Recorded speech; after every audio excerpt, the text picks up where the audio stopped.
उस 17 साल की बेटी ने अपने पिता और 8 साल के मासूम से भाई को मार दिया था। मारने के बाद दोनों की लाशें सामने पड़ी हुई थी। उसकी खुशी का ठिकाना नहीं था और वो वहीं पर अपने प्रेमी को किस करने लगती है, उसको प्यार करने लगती है और फिर कंट्रोल ना कर पाते हुए वो अपने पिता और भाई की लाश के बराबर में ही अपने प्रेमी से संबंध बनाती है। लेकिन सवाल ये कि आखिर उसने अपने पिता की हत्या क्यों की और मासूम से 8 साल के अपने भाई को क्यों मारा, और उसके बाद वो वहां से चली जाती है। पुलिस 77 दिनों तक दोनों को नहीं पकड़ पाती और अचानक से एक दिन प्रेमी खुद थाने में पहुंच जाता है और पूरी कहानी पुलिस के सामने रख देता है। पुलिस वाले चौंक जाते हैं। लेकिन सवाल ये कि आखिर ये 2 कत्ल क्यों किए गए, इसके पीछे की वजह क्या थी। अगर लड़की को प्रेमी के साथ भागना था तो वो नॉर्मल भाग सकती थी, लेकिन अपने पिता और भाई को क्यों मारा, ये पूरी कहानी क्या है और आखिर में थाने में क्यों पहुंचे, ये सब कुछ शुरू से लेकर आखिर तक जब आप जानेंगे तो चौंक जाएंगे। तो चलते हैं और जानते हैं। तो दोस्तों, मेरा नाम माज है। उम्मीद है कि आप सब अच्छे होंगे, सुरक्षित होंगे। तो बात कर रहे हैं मध्य प्रदेश की। मध्य प्रदेश का जिला है जबलपुर और जबलपुर का ही एक सिविल थाना है। उस थाने में इसी 31 मई 2024 की रात जो वहाँ पर सिपाही मौजूद थे वो बैठे हुए थे, कुछ ऊँघ रहे थे कि उसी बीच उनकी नज़र पड़ती है कि थाने के अंदर एक लड़का अंदर की तरफ आ रहा है जिसके पूरा चेहरे पर गमछा बंधा हुआ है। सिपाही फौरन देखते हैं कि आखिर इतनी रात को क्यों आया है, ज़रूर इसकी किसी से झगड़ा हुआ होगा, किसी से लड़ाई हुई होगी। वो लड़का थाने के अंदर आता है और एक सिपाही के पास जो वहाँ पर बैठा हुआ था उस सिपाही के पास पहुँचता है, और भी पुलिस वाले थे वहाँ पहुँचता है और बोलता है चेहरा खोलते हुए कि सर मैं मुकुल हूँ। पुलिस वाले बोलते हैं कौन मुकुल, क्योंकि जैसे ही उसने चेहरा खोला तो कोई उसे पहचान नहीं पाता, और बोलता है कि मैं मुकुल हूँ जिसने 15 मार्च को मिलेनियम जो कॉलोनी है वहाँ पर पिता और बेटे का कत्ल किया था। मैं ही हूँ जिसने 2 लोगों की हत्या की थी जो 77 दिनों के से फरार चल रहा था। जैसे ही वो इतनी बात बोलता है फौरन पुलिस वाले कुर्सी से उछल जाते हैं और मुकुल को पकड़ लेते हैं। अब सवाल ये कि जो लड़का 2 कत्ल करने के बाद 77 दिनों से फरार था वो अचानक से थाने में क्यों आया। फौरन जो पुलिस वाले थे रात के टाइम ही बड़े बड़े अपने अफसरों के फ़ोन करते हैं, उनको सूचना देते हैं कि जो 2 कत्ल करने वाला फरार चल रहा था, जिसको पुलिस चारों तरफ ढूंढती फिर रही थी, 77 दिनों से पुलिस परेशान थी, वो खुद थाने आ गया है और उसने सरेंडर कर दिया है। फौरन पुलिस के आला अफसर रात के 2 बजे ही वहाँ पर पहुँचते हैं मुकुल से पूछताछ करने के लिए कि आखिर उसने 2 कत्ल कैसे किए थे और 77 दिनों से वो कहाँ फरार था और 77 दिनों के बाद अचानक से वो थाने क्यों आया। ये पूछताछ करने के लिए अधिकारी वहां पर पहुंचते हैं, लेकिन उससे पहले ये जानते हैं कि आखिर 2 कत्ल कब हुए थे। तो बीते 15 मार्च को जबलपुर में ही कुछ लोगों के पास एक वॉइस मैसेज आता है और वो वॉइस मैसेज उनकी रिश्तेदार रिया ने भेजा था। जो रिया जो मिलेनियम कॉलोनी है वहीं पर रहती है, राजकुमार की बेटी है जिसकी उम्र महज 17 साल है। उसके फ़ोन से मैसेज अपने रिश्तेदारों के पास आया था, वॉइस मैसेज, और वो बोल रही थी कि आप लोग जल्दी से घर पर आ जाइए, पिता और भाई को किसी ने मार दिया है। बस इतना सा मैसेज था। जो रिश्तेदार थे उन्होंने फ़ौरन पुलिस को सूचना दी थी। जबलपुर पुलिस मिलेनियम कॉलोनी में पहुंचकर जो राजकुमार का घर है, जब उनके घर पर पहुंची तो वहां पर राजकुमार की लाश दिखी और जो उनका 8 साल का बेटा था वो कहीं नहीं दिखा। पुलिस ने जब चारों तरफ घर की तलाशी ली तो फ्रिज के अंदर एक कपड़े में लिपटी हुई 8 साल की तनिष्क की भी लाश वहीं पर थी फ्रिज में, और जो पिता राजकुमार थे उन कुल्हाड़ी से ताबड़तोड़ वार किए गए थे क्योंकि शरीर के टुकड़े से हो चुके थे, और जो बेटा था उसके भी सर पर कुछ भारी भरकम चीज़ से मारा था। लेकिन जो उनकी बेटी थी 17 साल की बेटी रिया, वो वहाँ पर थी नहीं, वो मौजूद नहीं थी। अब पुलिस जांच पड़ताल करती है कि रिया के फ़ोन से मैसेज आया था कि पिता को किसी ने मार दिया है, क्या आखिर रिया कहाँ है, कहीं रिया को जिसने हत्या की वो अपने साथ तो नहीं ले गई या फिर रिया को किडनैप हो गया है। पुलिस जब कैमरों की चारों तरफ जांच करती है तो दिखता है कि एक युवक के साथ रिया घर से जा रही है, उसके हाथ में बैग भी है। साफ पता चलता है कि रिया अपने बॉयफ्रेंड के साथ है और सामान लेकर जा रही है, मतलब रिया ने ही हत्या की है। जब पुलिस रिया के बॉयफ्रेंड के बारे में पता करती है तो पता चलता है क्या बीते सितंबर के महीने ने रिया ने थाने में ही सिविल जो थाना है वहाँ पर एक एप्लीकेशन दी थी और उसमें एक मुकुल नाम की लड़के के ऊपर रेप का केस लगवाया था, छेड़खानी रेप का केस लगवाया था। और उसके बाद मुकुल को जेल हो गई थी। जेल होने के बाद मुकुल कुछ ही महीनों के बाद ज़मानत पर बाहर आ गया था। और ये जो वीडियो में लड़का है ये मुकुल है। मतलब बड़ा सवाल ये था कि रिया ने कुछ महीने पहले मुकुल के ऊपर छेड़खानी रेप का केस लगवाकर उसको जेल भिजवाया था और उसी के साथ मिलकर उसने अपने पिता की हत्या कर दी, अपने भाई की हत्या कर दी और उसके बाद वो फरार हो गई।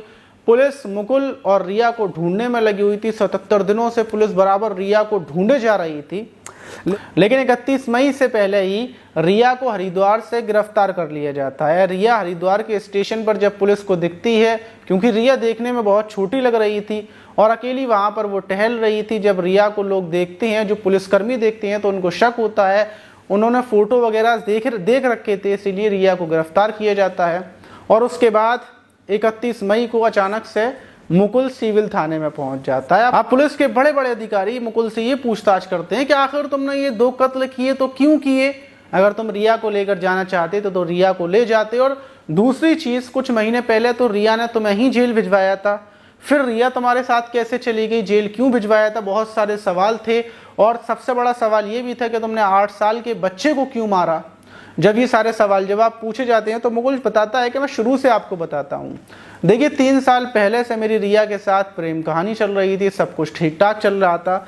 लेकिन जब रिया के घर वालों को पता चलता है कि इसके संबंध मुझसे हैं, तो रिया के परिवार वाले मुझसे बातचीत करवाना बंद करवा देते हैं। पूरी तरीके से बातचीत बंद करवाई जाती है, लेकिन मैं बीच बीच में बातचीत करता रहता हूँ। और उसी बीच रिया के परिवार वाले उसको समझा कर, उसको बहका कर मेरे खिलाफ छेड़खानी का और जो भी रेप वेप का जो केस था वो मेरे ऊपर लगवा देते हैं। और मैं सितंबर के महीने में जेल चला जाता हूँ। जेल जाने के बाद मैं जेल में रहते हुए सोचता हूँ कि मेरी प्रेमिका ने मुझे जेल पहुँचवाया, मैं तो उसको प्यार करता था। जब मैं बाहर जाऊँगा तो मैं 5 लोगों की हत्या करूँगा। पहला नाम, उसमें उसकी जो पिता हैं, रिया के पिता, उनको मारूंगा। दूसरी चीज़, रिया को मारूंगा। तीसरी, रिया की एक रिश्तेदार है जिसने बहुत सपोर्ट किया मुझे जेल पहुंचवाने में, उसको मारूंगा। और एक जो पुलिस अधिकारी है महिला, जिसने इस केस की जांच पड़ताल की थी, उसको मारूंगा।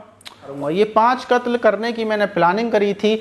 और जब मैं जेल से बाहर आता हूँ तो उसी बीच मैं लोगों से पूछताछ करता हूँ और एक मौज ऐप के ज़रिए मेरी रिया से बातचीत होती है। जब रिया से बात होती है तो रिया बोलती है कि मैं बेहद ज़्यादा परेशान हूँ, इन लोगों ने मुझे अपने झांसे में लेकर ज़बरदस्ती मुझसे कंप्लेन करवाई थी, मैं कंप्लेन नहीं करना चाहती थी और अब मैं चाहती हूँ कहीं तुम दोबारा से जेल ना चले जाओ और मैं अपने परिवार वालों से बड़ी परेशान हूँ। उसी बीच मुकुल अपनी प्रेमिका का नाम कत्ल करने से काट देता है। उसको पता चलता है कि उसकी प्रेमिका तो उसको प्यार करती है और रिया भी अपने परिवार वालों से परेशान थी, तो वो उसको बोलता है कि ठीक है, मैं तुम्हारे पिता से अपना बदला लेना चाहता हूँ, तुम्हारे पिता को हम लोग ख़त्म कर देंगे और उसके बाद पिता दोबारा से कंप्लेन नहीं डालेगा तो मैं जेल नहीं जाऊँगा।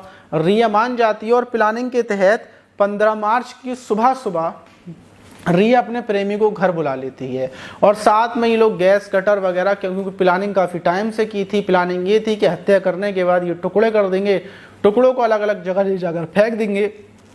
जब मुकुल घर आता है कुल्हाड़ी लेकर तो वो डायरेक्टली राजकुमार के ऊपर वार करता है। राजकुमार उसके पिता को मार देता है और जो रिया थी वो भी अपने पिता को मरवाने में पूरा साथ देती है, हाथ पकड़ती है, पैर पकड़ती है। लेकिन इसी बीच अचानक से जो रिया का छोटा भाई है तनिष्क, वो कमरे से बाहर आ जाता है। वो देखता है कि उसके पिता को एक लड़का मार रहा है और मेरी बहन भी उसका साथ दे रही है, तो वो पैरों को पकड़ लेता है। और जब वो पैरों को पकड़ता है तो मुकुल एक भारी भरकम जो वहाँ पर चीज़ रखी हुई थी वो उससे उस तनिष्क के सर में मार देता है। 8 साल का बच्चा वहीं पर गिर जाता है, उसकी भी मौत हो जाती है। उसको ये लोग मार देते हैं, पूरी चेक करते हैं कि मरा या नहीं मरा। दोनों हत्याएं हो चुकी थी। अब सवाल था कि गैस कटर से इनके टुकड़े करेंगे, लेकिन जब ढेर सारा वहाँ पर खून ही खून होता है तो ये कपकपा जाते हैं, घबरा जाते हैं, क्योंकि कोई इससे पहले इन्होंने कत्ल तो किया नहीं था।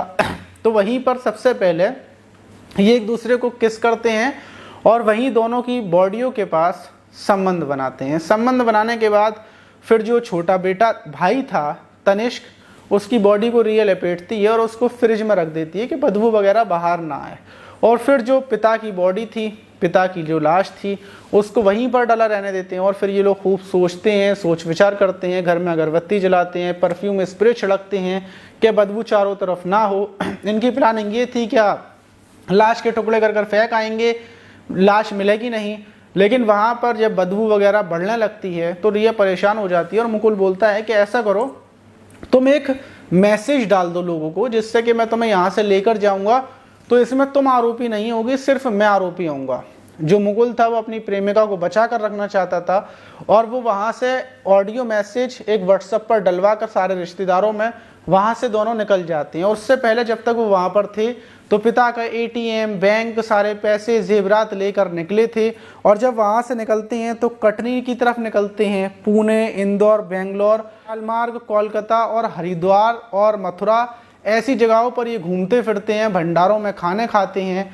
77 दिनों तक इनका ऐसे ही घूमना फिरना होता है, जगह जगह पर जो भंडारे होते थे वहाँ पर ये खाना खा लेते थे और ऐसा ही सिलसिला चल रहा था। लेकिन हरिद्वार के अंदर जब ये जो इसकी प्रेमिका रिया थी ये वॉशरूम वगैरह के लिए गई तो वहीं पर पुलिस के कुछ लोगों ने इसको देख लिया, पहचान लिया और वहीं से गिरफ्तार कर लिया। गिरफ्तार करने के बाद मुकुल पूरे तरीके से अकेला पड़ गया और मुकुल को ये भी लगा क्या रिया थाने में जाएगी और बोल देगी पहले की तरह के वो हत्याएं तो मुकुल ने की है, मैं तो बेकसूर हूँ।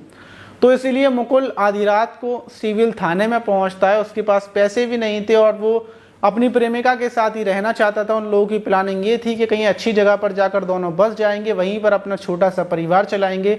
लेकिन बुरे वक्त की वजह से 77 दिनों के तक भागने के बाद अचानक से प्रेमिका हरिद्वार में पकड़ गई और यही वजह थी कि मुकुल खुद थाने में पहुंचता है और सरेंडर कर देता है। पुलिस उठाकर दोनों को जेल भेज देती है और जब पता चलता है कि एक बेटी ने ही अपने पिता और भाई को सिर्फ अपनी हवस के चक्कर में मार दिया तो हर कोई हैरान था। लेकिन इसमें आप लोगों से मेरा सवाल है कि आखिर ऐसा क्या होता है कि बेटी, पिता और बहन, भाई का रिश्ता हल्का पड़ जाता है और जो 2-3 साल पहले रिश्ता बनता है प्रेमी प्रेमिका का, वो इतना भारी पड़ जाता है कि लोग उस इंसान का कत्ल कर देते हैं जिसने पाल पोस कर बड़ा किया। जब पाला, जब आप कुछ भी नहीं थे, जब आप टॉयलेट पॉटी वगैरह भी नहीं करना जानते थे, तब उसने आपको पाल पोस कर बीमारियों के साथ बड़ा किया और बड़े होने के बाद और वही बच्चे अपने पिता को मार देते हैं। तो आखिर ऐसा क्यों होता है, ये सवाल मेरा आपसे है और अगली वीडियो में मैं आपको इसका जवाब दूंगा। और जो अच्छा जवाब देगा आप में से कमेंट कर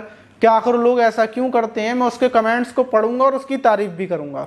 और जो जवाब मैं दूंगा वो आपको अगली वीडियो में दूंगा। तो जल्दी से नीचे जाएं और बताएं कि आखिर बेटियां अपने पिता का और लड़के अपने माता पिता को क्यों मार देते हैं, सिर्फ अवैध संबंध की वजह से। आखिर अवैध संबंध इतने भारी क्यों पड़ जाते हैं। तो जल्दी से जाइए और एक कमेंट कर दीजिए। अगली वीडियो में ढेर सारे लोगों के कमेंट्स को मैं पढ़ूंगा, उनके जवाब दूंगा। मिलते हैं किसी और वीडियो में।